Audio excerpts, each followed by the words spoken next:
Hey, it's John, small time bookseller, back with another video. Glad to be here. Welcome back. Thank you very much. Glad to have you here. Well, I appreciate that very, very much. Well, you are very welcome. What a kind gentleman you are. And same to you as well. Thank you very much. All right, so we're going to talk about some books that sold, some things that weren't books that also did some selling of their own. And that's pretty much what I do on this channel, is talk about things and things that sold. So I don't do garage sale videos. I don't do yard sale videos. I don't do the GoPros, the good old bins. Looking at my hands like a raving beast that almost knocks you over, laughs at you, disappears, comes back again with an armful of votive tablets, disappears once more, and then doesn't come back this time. No. That's pretty much my day-to-day life, but not what my hands would be doing at all. So we're going to talk about a bunch of stuff because, yeah, it's pretty much, what I do. So this is stuff that sold last September. This is going to be September 1st through the 18th. And so I like to let it simmer just a little bit. Put it on the back burner. Let it seep, No, not seep. Let it steep. That'd be better. Maybe that's why I don't like tea. I always let it seep instead of steep. But I do like tea, actually. Let's get back on track. But I am slowly catching up to where my to be current. But right now, that's where I'm at. And I've got a bunch of other stuff to talk about as well. So I've got just a spate of bad luck. Maybe it's just being dumb, but we'll call it bad luck for my own sake. But there's been quite a rash of it as of late, and so I wanted to tell you about some of the things that happened. So we'll get into that. I'll also get into some of the sales. I don't know. I'll just kind of mix it up a little bit. But we're going to do that. First of all, had a couple shout outs I wanted to give. Shout outs and also recommendations for you guys to go check out a couple channels. So one is my friend Derek, who has commented on videos through the years many times, always has very insightful things to say, really good points. I've learned a lot just from his comments on my videos. And he has been, as I believe, selling on eBay for over 20 years, and he has started up his own channel. I don't know exactly when he started it, but he has his own YouTube channel, and it is called Secondhand MediaMan, and I'll leave a link to that below. He's got a great system, a great idea where I think he says that if he has at least $200 of sales in a day, he'll make a video about it. So he's doing really well. He sells mostly all DVDs, CDs, books. He's the Secondhand Media Man. And he also has some videos talking about, reselling tips and tricks and things. And it's a wealth of information. I recommend all of you to go there. The other one is one I just found like yesterday. It doesn't have very many videos out yet. He's a real small channel, but it's called the Flipster Doofus. And I just love his energy. So if you like my channel, you might like Flipster Doofus, and you'll definitely like Secondhand Media Man. So I recommend you check out both of those, and I wish both of them all the luck in the world. So back to this. Oh, here's the hat of the day. If you like this hat, this is, let's see what it says. This is the Go Devil Manufacturers of Louisiana. And it's got a little Go Devil. It's got a little devil there.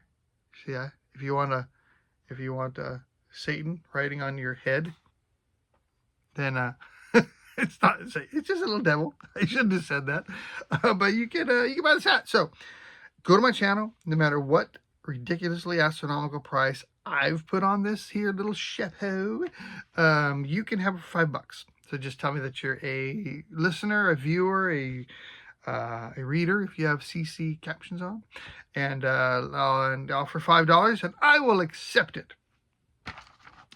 So let's get into some videos before we get into all my poor eBaying skills. First thing that sold is this. This isn't the first thing that sold, but this is what the lowest price value in this time period that sold. It's a hat. Tan and blue embroidered speckled trout trucker's cap. Sold for $6. And then the next one was a book. Terry's Texas Rangers, the 8th Texas Cavalry. Sold for $8. And then I had another not a book. This was a bread plate. Lennox Winter Greetings bread plate. Sold for $9. And then we had this one, Quantum Mechanics, Sham's 2nd edition, sold for $10. And then another $10 book sold, Congo by Michael Crichton, first trade edition novel from 1980, sold for $10 as well.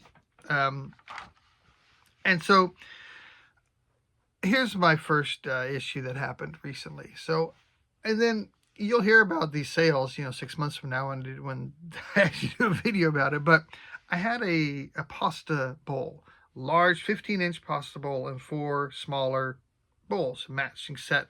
And it was Williams Sonoma, a really nice white, and I sold them for $150 for the set, which is a really good sale.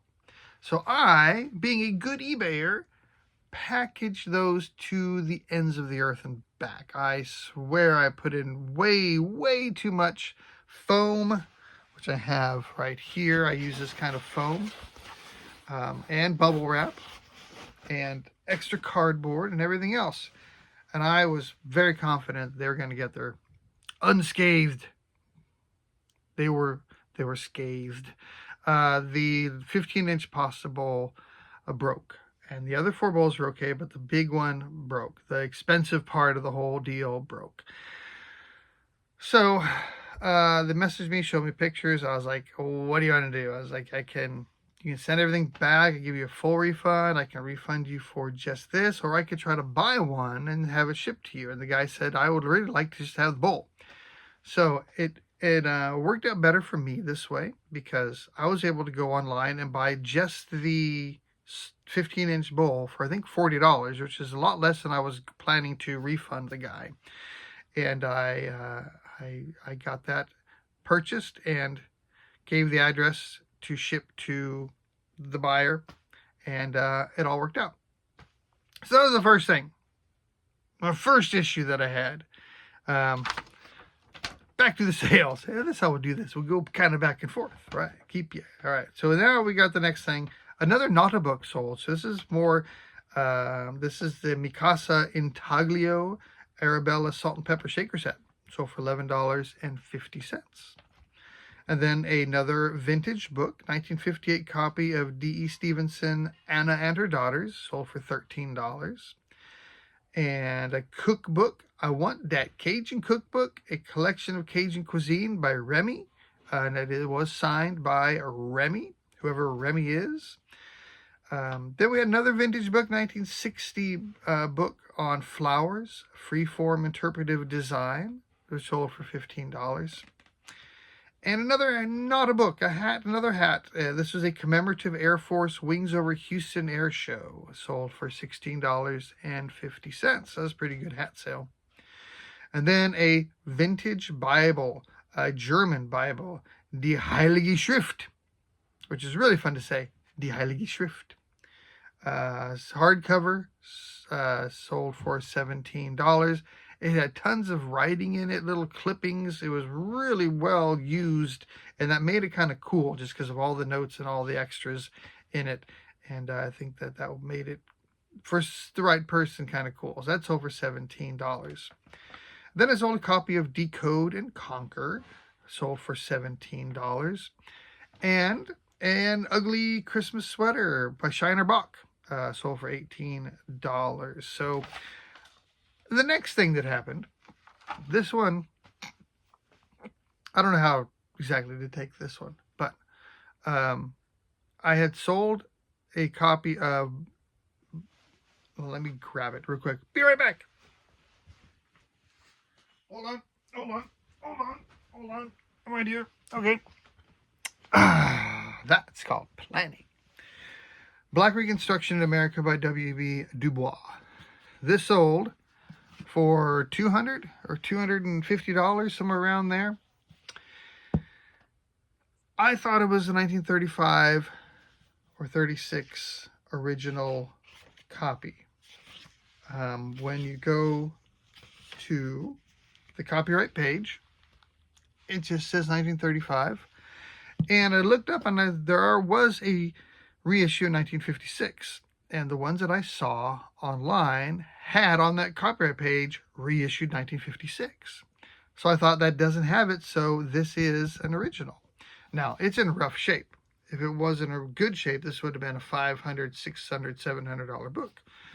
I actually had it listed at $500 just because how rare it is, but I took an offer of whatever it was, $220, something like that.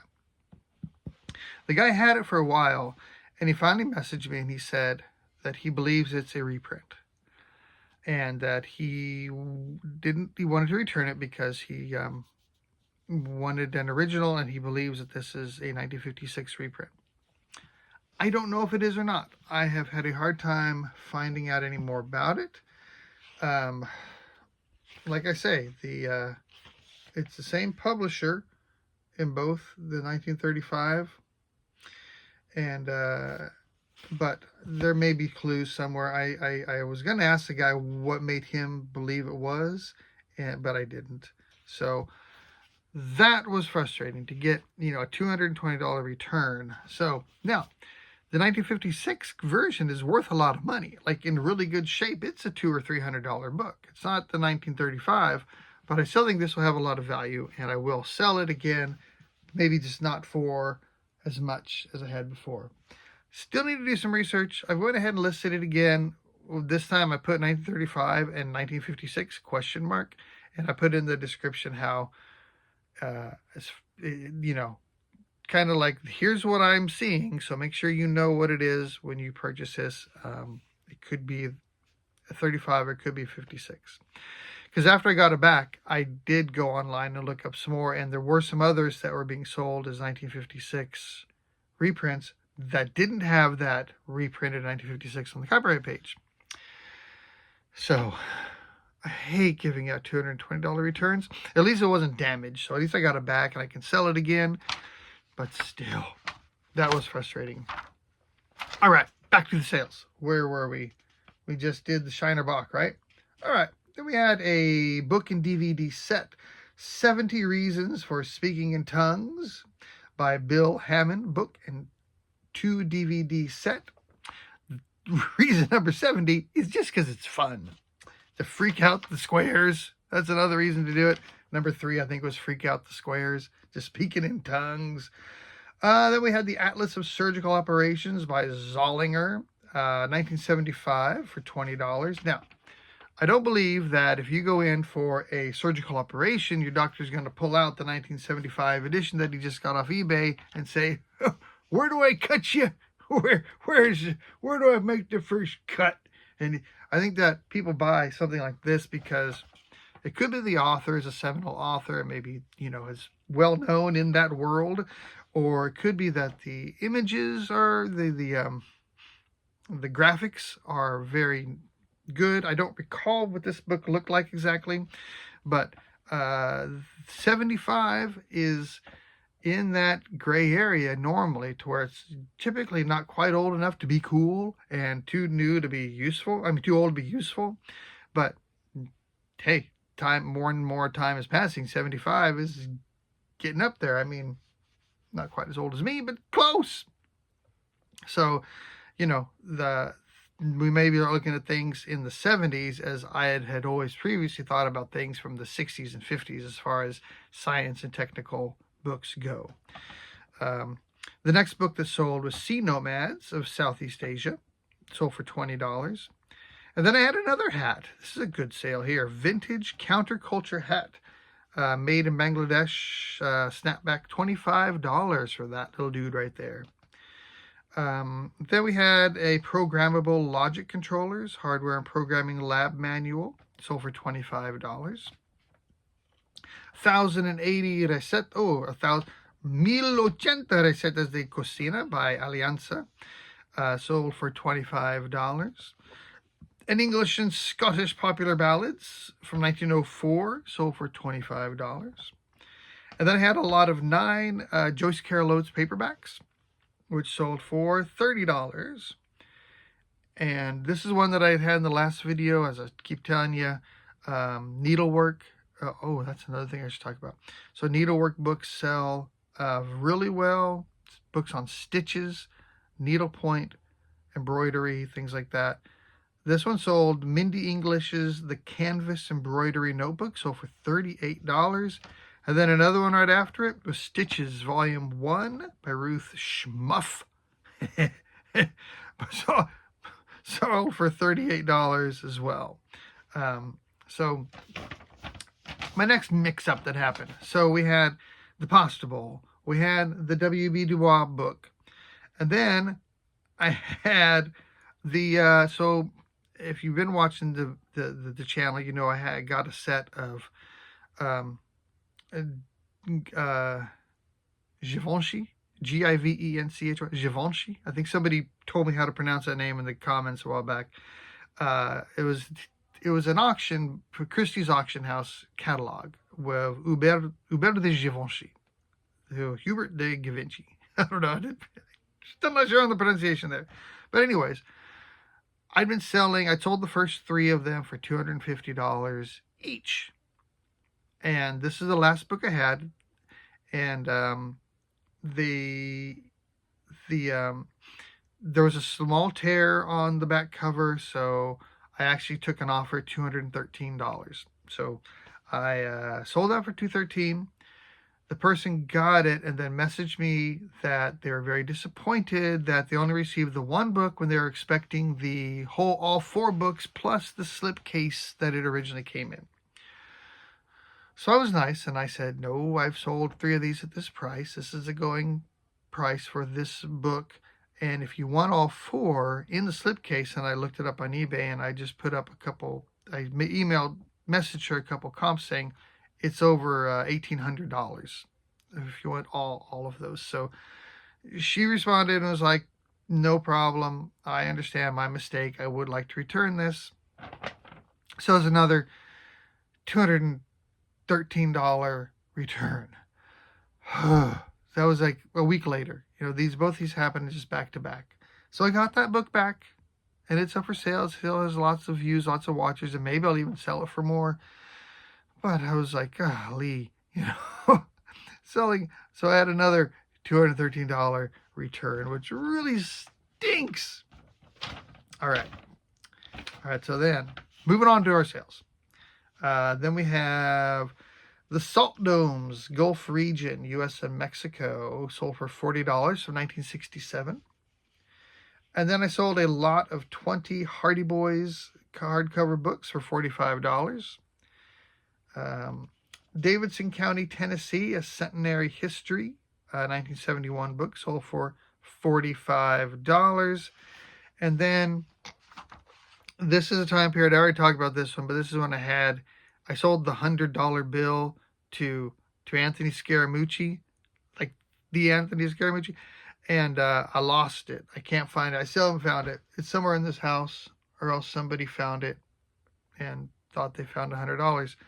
It was a 1981 $100 bill, which I had sold for $125, and I still can't find it. So I had to message Scaramucci and tell him, sorry, man, can't find it. He was like, that's cool, no worries. But that's it for the books. So that was a total of 30 sales, 9 Nada books, for a total of $258.99, which came out to a $28.77 average, which for September, counting in inflation, that $20.77 is exactly what the going rate was, and I nailed it once again. Perfect. And then my books were 21 books for $475, $22.62 average, slightly less than my completely made up and arbitrary figure of $25 that I consider to be a good sales period. My last story of the day. Maybe. I don't sell a ton. So some people who are selling 10 to 20 items per day probably regularly have a good system to make sure that the right label goes on the right box. I had messed that up once before, So I thought, never again shall I do that. So I write the person's name on the box. And even I'll go so far as if it's a common name, I'll put a last name initial on the box. So I match up the label to the box. Well, one day, a few weeks ago, I had several sales one day, and two of them were to a person named Jerry. I mean, two different Jerrys. So one box says Jerry, another box says Jerry. There's a 50-50 chance that I would have put the right label on the right Jerry, but I misjerried the boxes.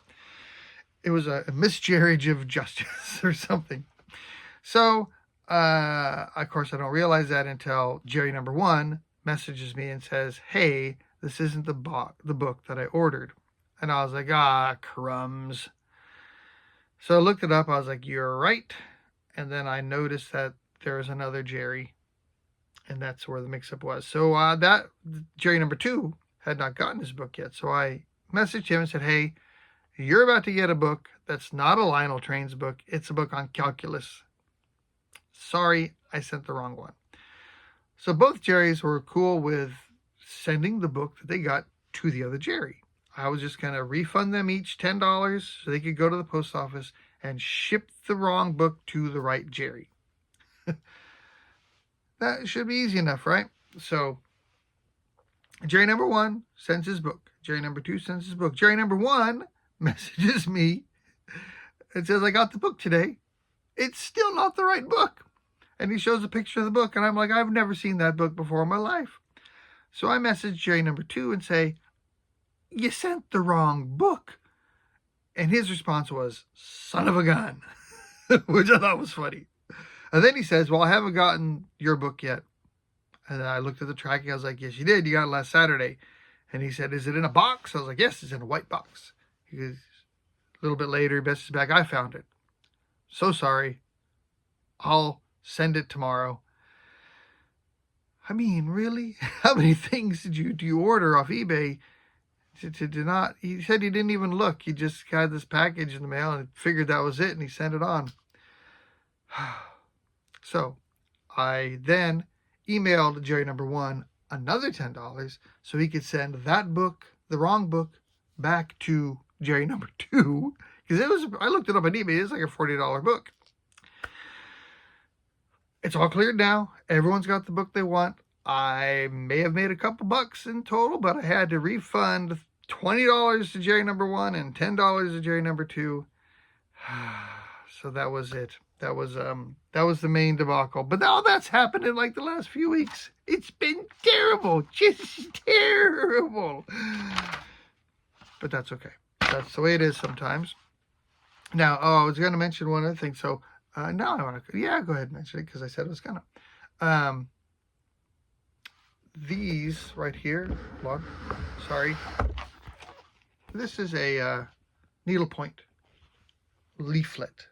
A lot of these by Leisure Art. So I was at the Goodwill bins the other day, and there were 59 that I picked up. 59 of these.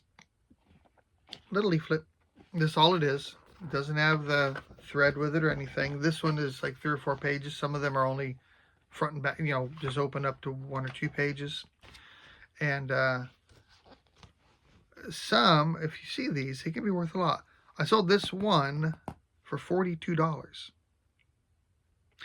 And then I pulled 3 of the others out that I listed individually. And then I had the other remaining 55 I just put in a lot. And I sold those for $45 today. So within 2 days, I listed them. The next day 1, I sold this. Day 2, I sold the rest of them.